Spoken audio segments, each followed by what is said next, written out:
Let's talk some more about limits of quotients.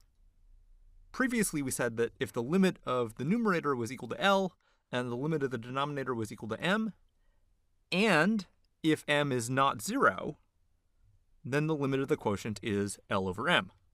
And that was part 1 of the limit law for division. But what happens if the limit of the denominator is equal to 0? The answer is it's going to depend on what the numerator is doing. If the limit of the numerator is something other than 0, then if you look at f of x over g of x, then when x is approaching a, we're going to get numerators that aren't near 0. So they're not small. But our denominators are going to be really close to 0. So we're going to be dividing a number that's not small by one that is really small. And the result is going to be huge.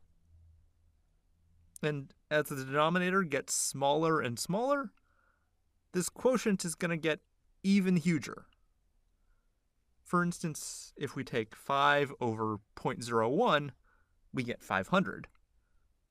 But if we have 5 over 0.001, we get 5,000. Now, we don't know the signs of these things, so it could be huge positive or huge negative. And if the denominator equals 0 exactly, then this quotient might not be defined at all. But one thing is for certain. As x approaches a, there's no way that this quotient can be approaching any fixed number. So the limit does not exist. So that's part 2 of the division limit law. But that still leaves a third case. If the limit of the denominator equals 0 and the limit of the numerator also equals 0, then what? You might be tempted to say that this limit won't exist either, but that's not necessarily so. A lot of interesting things can happen.